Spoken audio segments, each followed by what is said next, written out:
इस खबर के प्रायोजक बाय वागजी मसाले, हर चुटकी में जायका।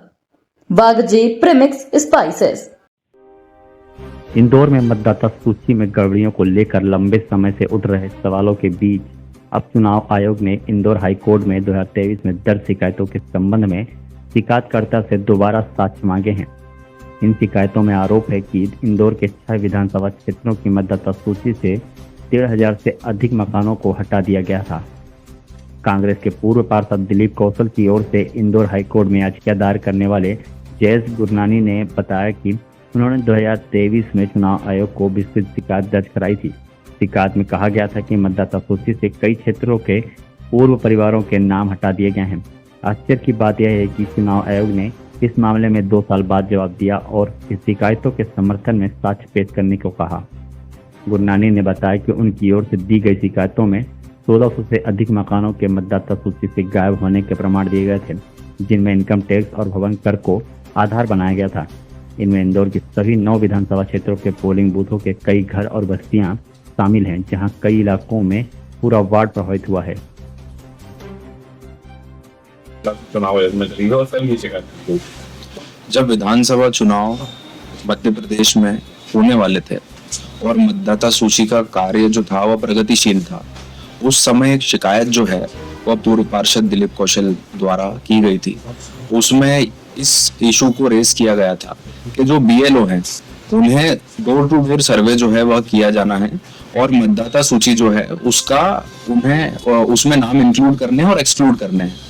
परंतु बीएलओ द्वारा डोर टू डोर सर्वे नहीं किया जा रहा था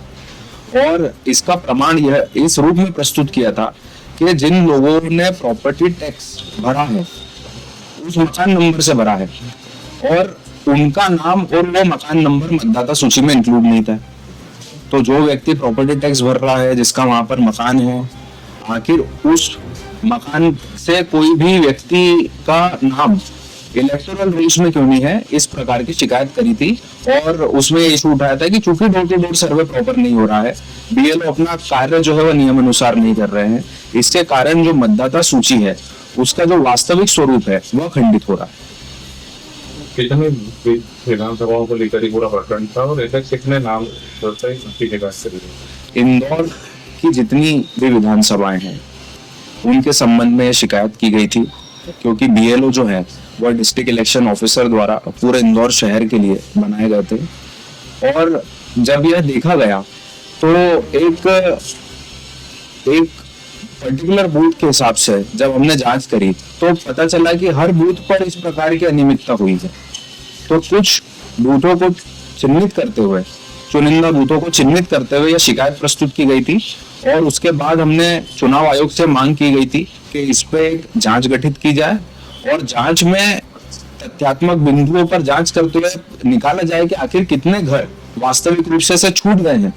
जो कि प्रॉपर्टी टैक्स भर रहे हैं, जिनका दूसरे शासकीय रिकॉर्ड में नाम दर्ज है, परंतु उनका नाम और उनका मकान नंबर मतदाता सूची में दर्ज नहीं है। कब इसकी शिकायत दर्ज कराई गई थी और वर्ष चुनाव आयोग ने कई कठिन मांग ली? वर्ष 2023 में जब मतदाता सूची का कार्य प्रगतिशील था उसी समय की शिकायत है,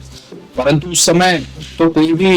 जो है संज्ञान नहीं लिया गया चुनाव आयोग द्वारा। जब चुनाव खत्म हो गए, समाप्त हो गए और जो है भारतीय जनता पार्टी जो है उसकी सरकार बन गई, उसके पश्चात जब अब ये राष्ट्रीय स्तर का मुद्दा बन गया है और लगातार जो है वोटर लिस्ट को लेकर के कई सवाल खड़े किए जा रहे हैं, तो उसके बाद चुनाव आयोग जो है वो एक्टिव हुआ है और अब उन्होंने जांच इस पर शुरू की है। आपका बोला एडवोकेट जयेश गुरनानी।